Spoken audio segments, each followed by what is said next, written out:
Hello friends, myself More HP. Today we are going to learn lesson number 2.2, the house builder.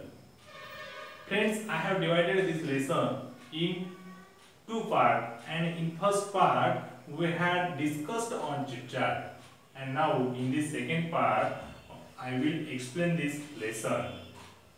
But friends, I have textbook. You should open your textbook. You should open your textbook. Listen, page number 31. This is the story of Mason. But what is the meaning of Mason? This is the story of Mason.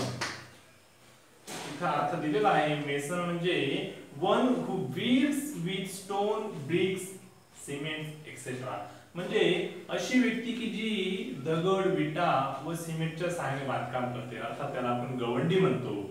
This is the story of mason. ही एका गवंड्याची कथा आहे. Who work for a building contractor. ही जो बांधकामाच्या कंत्राटदारासाठी काम करतो. The mason always try to do his work to perfection. आणि हा मेसन, हा गवंडी आपल्या कामात परफेक्शन यावं म्हणून प्रयत्नांची पराकाष्ठा करतो. इथं स्ट्रो हा एक शब्द आला आहे आणि त्याचा अर्थ देखील त्यांनी दिलेला आहे. स्ट्रो म्हणजे मेड ग्रेट एफर्ट्स एक्सेट्रा. स्ट्रो म्हणजे काय की प्रयत्नांची पराकाष्ठा करणे. प्रयत्नांची पराकाष्ठा करणे. बघा next. as soon as a house had been designed by the architect, आणि आर्किटेक्ट कडून त्या बिल्डिंगचं डिझाइन तयार होताच, and details finalized by the engineer, आणि इंजिनियर कडून त्याचं तपशीलवार असं अंतिम स्वरूप दिलं जायचं. The contractor would send for the mason and leave the responsibility of building the house to him.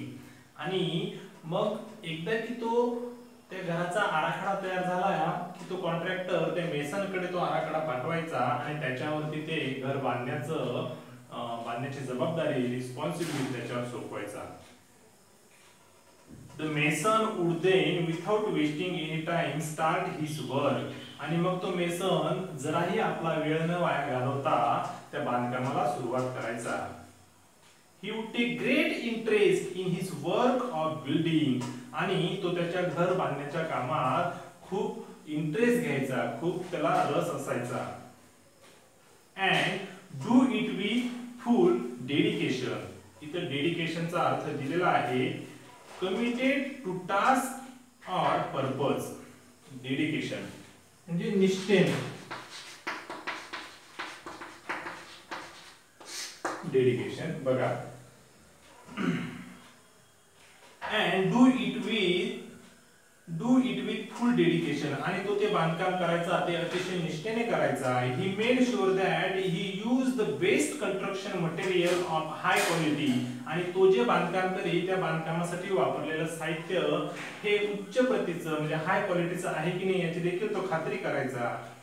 The measurements of the walls म्हणजे भिंतींचे मोजमाप, डोरवेज म्हणजे प्रवेशद्वार, आणि आर्चेस म्हणजे घराला असलेल्या कमानी, एक्सेट्रा वेअर परफेक्ट. आणि भिंतींचे मोजमाप, प्रवेशद्वार आणि कमानी यांचे मोजमाप योग्य आहेत की नाही, त्यासाठी वापरले जाणारे जे मटेरियल आहे ते योग्य आहे की नाही याची तो पूर्णपणे खात्री करून घ्यायचा. and he gave an excellent and appealing finish to whatever he built. आणि तो जेही काही बांधायचा त्या बांधकामानंतर त्याचं सौंदर्य वाढवण्यासाठी तो त्याला योग्य अशी फिनिशिंग द्यायचा. The owners of the new houses built would be more than satisfied with the construction. आणि त्याच्याकडून बांधल्या जाणाऱ्या त्या घरांचे जे मालक होते ते त्यांच्या घरांच्या कन्स्ट्रक्शन बद्दल अतिशय सॅटिस्फाईड असायचे, अतिशय म्हणजे समाधानी असायचे. Because of the zeal, diligence, loyalty and persistence that he displayed in his work. इथं झीलचा अर्थ दिलेला आहे great enthusiasm and energy in one's efforts. म्हणजे उत्साह, आवेश असं आपण त्याला म्हणतो. diligence म्हणजे देखील इथं अर्थ दिलाय त्याचा कॉन्स्टंट केअरफुल एफर्ट म्हणजे व्यासंग, दीर्घोद्योग असं आपण म्हणू शकतो. लॉयल्टी म्हणजे निष्ठा, निष्ठेने, अँड परसिस्टन्स त्याचा देखील अर्थ इथे दिलेला आहे. कंटिन्युअस एफर्ट म्हणजे चिकाटी. Because of the zeal, diligence, loyalty and persistence that he displayed in his work, आणि त्याची मेहनत, उत्साह, त्याचा प्रामाणिकपणा, त्याची निष्ठा हे सर्व काही त्याच्या कामातून दिसून येत होती.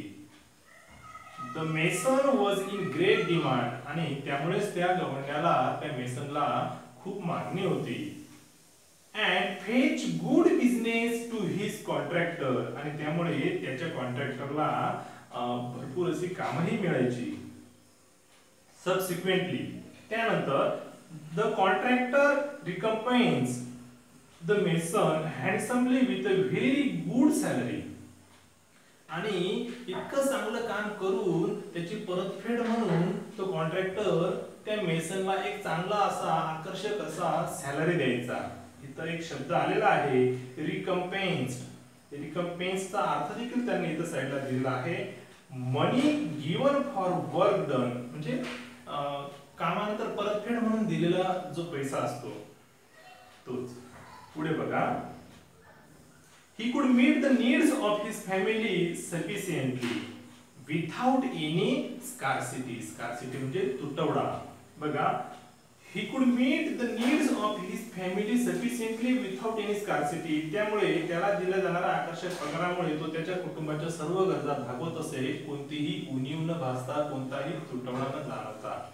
The mason thus continued working with great devotion for many years. आणि त्या गवंड्याने त्याचे काम खूप वर्ष एक निष्ठेने चालूच ठेवले. Till he became a grandfather. आणि तो आजोबा होईपर्यंत, अर्थात त्याच्या मुलांचे लग्न वगैरे होईपर्यंत त्याने ते काम चालूच ठेवले. Then he decided that, नंतर त्याने ठरवले की it was time to retire. आणि आता आपल्या निवृत्तीची म्हणजे आपल्या कामातून निवृत्त होण्याची वेळ आलेली आहे असं त्याने ठरवलं. And spend time playing with his grandchildren. आणि आता उरलेलं आयुष्य, उरलेला वेळ आपल्या नातवंडांशी खेळण्यात घालवायचा असं त्याने ठरवलं. Being a firm-minded person, तो एक अतिशय firm-minded person होता, म्हणजे दृढ निश्चयी असा तो व्यक्ती होता. He informed his contractor of his decision to retire from house building. आणि घर बांधण्याच्या कामातून निवृत्ती घेण्याचा त्याचा जो निर्णय होता तो त्याने त्याच्या कॉन्ट्रॅक्टरला कळवला. The contractor was very disheartened to lose such an excellent workman. आणि त्या कॉन्ट्रॅक्टरला तसे वाईट वाटलं, तो निराश झाला की आता आपल्याला इतक्या उत्कृष्ट काम करणाऱ्या ह्या कारागिराला मुकावं लागेल. and urged the mason to continue his job. आणि त्या कॉन्ट्रॅक्टरने त्या गवंड्याला, त्या मेसनला ते काम तसंच कंटिन्यू चालू ठेवण्याची विनंती केली, अर्ज केला. बट टू नो अवेल, परंतु त्याचा काही उपयोग झाला नाही. The mason had made up his mind and refused to carry on. आणि बघा, the mason had made up his mind and refused to carry on. आणि गवंडी आपल्या निर्णयाशी ठाम होता आणि त्याने ते काम न करण्याचं त्याने ठरवलेलं होतं. त्याने त्याला नकार दिला. फायनली शेवटी the contractor convinced the mason to build one last house on a beautiful and convenient site. मग त्या कॉन्ट्रॅक्टरने त्याला विनंती केली की शेवटचं घर एका सुंदरशा जागी म्हणजे कन्व्हिनियंट साइट, त्याचा अर्थ घेऊ शकतो एका सुखावह भागात एक शेवटचं घर तू बांधावं, यासाठी त्या कॉन्ट्रॅक्टरने त्या गवंड्याला विनंती केली, कन्व्हिन्स केलं. As a special favor, the mason agreed to do so with great reluctance, not too happily either. आणि इच्छा नसतानाही नाखुशीने त्याने त्याला होकार दिला. The construction started आणि बांधकामाला सुरुवात झाली. It was a most beautifully designed house to be built at a sought after location. आणि अतिशय सुरेख आराखडा बनवलेला, त्या बनवल्याप्रमाणे तेथे एका म्हणजे बघा, it was most beautifully designed house to be build at a short after location. आणि सुंदर आराखडा असलेले ते घर एका सुखावह जागी एका सुंदर अशा साईटवरती ते बांधले जाणार होते. However, the mason could not put his mind and heart in his work. आणि तरी देखील त्या गवंड्याचं त्याच्या कामात अजिबात चित्त लागत नव्हतं, कारण त्याची मर्जी नसताना, म्हणजे त्याला इंटरेस्ट नसताना फक्त त्याच्या कॉन्ट्रॅक्टरच्या कन्व्हिन्स केल्यामुळे त्याने त्याला होकार दिला होता आणि तो ते शेवटचं घर बांधत होता. पुढे बघा. He did his work very roughly. त्याने त्याचं जे काम होतं ते अतिशय ओबडधोबडपणे केलं. And carelessly, निष्काळजीपणे, without interest or dedication, कुठलंही समर्पण, कुठलाही रस नसताना त्याने ते काम पूर्ण केलं. Even the building material used was of low quality. आणि त्याने ते बिल्डिंग ते घर बांधण्यासाठी जे काही मटेरियल होतं ते अतिशय निकृष्ट दर्जाचं त्याने वापरलं ते material. But he did not care. तरी सुद्धा त्याने कोणतीही काळजी केली नाही, त्याला कुठलीही काळजी वाटली नाही. He simply wanted to complete the job in haste and finally retire. त्याला ते काम कसं पूर्ण करून एकदाशी रिटायर व्हायचं होतं. The house was ready earlier than expected. आणि अपेक्षेप्रमाणे ठरल्या वेळेप्रमाणे ते घर बांधण्याचं काम लवकरच पूर्ण झालं. व्हेरी रफली मेड स्ट्रक्चर्स. आणि अगदी ओबडधोबड घराची बांधणी केलेली होती. Weak walls. भिंती सुद्धा निकृष्ट अशा दर्जाच्या होत्या. पुअर फिनिशिंग देखील अतिशय निकृष्ट होती. and did not look as good at all. आणि ते घराचं डिझाइन जसं ठरवलेलं होतं तसं ते अजिबात नव्हतं. बघा. and did not look as good at all as design. आणि ज्याप्रमाणे त्या घराचा आराखडा ठरवलेला होता, डिझाइन ठरवलं होतं, त्या डिझाइन प्रमाणे ते घर नव्हतंच. Yet the mason did not care. आणि गवंड्याने तरी देखील त्याला काही म्हणजे त्याने काहीही फिकीर केली नाही. He informed the contractor that the house was ready. आणि त्याने त्याच्या कॉन्ट्रॅक्टरला कळवलं की घर बांधून तयार आहे. And he was waiting to hand over its keys to him.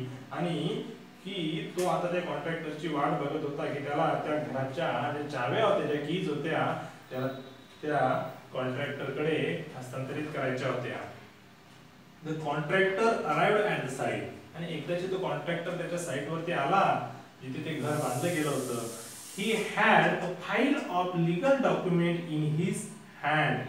Legal म्हणजे इथं अर्थ दिलेला आहे कनेक्टेड टू लॉ, म्हणजे कायदेशीर असं आपण म्हणूया. And he had a file of legal documents in his hand. आणि त्याच्या हातात कायदेशीर असं दस्तऐवजांची एक फाईल होती. The mason handed over the new house's keys to him. आणि त्या गवंड्याने त्या कॉन्ट्रॅक्टरच्या हाती त्या नवीन घराच्या चाव्या दिल्या. But the contractor did not step forward to enter the house to see it. परंतु तो कॉन्ट्रॅक्टर ते घर बघण्यासाठी आतमध्ये गेला नाही, पुढे गेला नाही. Instead with a broad smile. आणि त्याने एक दीर्घ असे हास्य केले. त्या कॉन्ट्रॅक्टरने त्या मेसनकडे बघून एक दीर्घ हास्य केले. He handed over the file along with the house keys to the mason. आणि त्याने त्या फाईल सहित ज्या गवंड्याने ज्या चाव्या कॉन्ट्रॅक्टरकडे दिल्या होत्या त्या चाव्या आणि ती फाईल त्या मेसनला त्या कॉन्ट्रॅक्टरने दिली. And said beaming happy tone. आणि हर्षभरित आवाजात तो म्हटला की these are the ownership document of this new house in your name. हे घर तुझ्या नावावर करणारे हे दस्तऐवज आहे. The house is yours. आणि आता हे घर तुझं आहे. I had planned it as a gift for you. आणि हे घर मी तुला गिफ्ट म्हणून देण्याचं आधीच नियोजन केलेलं होतं असं तो कॉन्ट्रॅक्टर त्या मेसनला म्हणतो. तर बघा विद्यार्थी मित्रांनो, त्या मेसनने त्याच्या जीवनात अनेक घरं बांधली, अतिशय उत्कृष्ट दर्जाचे, अतिशय हाय क्वालिटीचे मटेरियल वापरून त्याने घरं बांधले. परंतु शेवटचं जे घर होतं त्याची मर्जी नसताना कॉन्ट्रॅक्टरने कन्व्हिन्स केल्यामुळे त्याने बांधलं, परंतु त्यात त्याला इंटरेस्ट नसल्यामुळे ते पूर्णपणे ओबडधोबड होतं, त्यात मटेरियल लो क्वालिटीचं वापरलं गेलं, कुठलंही ठरल्या डिझाईन प्रमाणे ते घर नव्हतं. म्हणून विद्यार्थी मित्रांनो, आपण लक्षात ठेवलं पाहिजे की आपण जीवनात कोणतेही जे काम करू ते काम अतिशय निष्ठेने प्रामाणिकपणे करायला हवं आणि शेवटच्या क्षणापर्यंत आपण आपल्या कामाशी प्रामाणिक असायला हवं. तर विद्यार्थी मित्रांनो बघा, इथे काही मार्जिन साइड क्वेश्चन दिलेले आहेत. इथं 4 क्वेश्चन आहेत. I hope you had understood the lesson and you have to find the answer of this margin side question. ठीक आहे, तर विद्यार्थी मित्रांनो आपण इथे थांबूया. Thank you.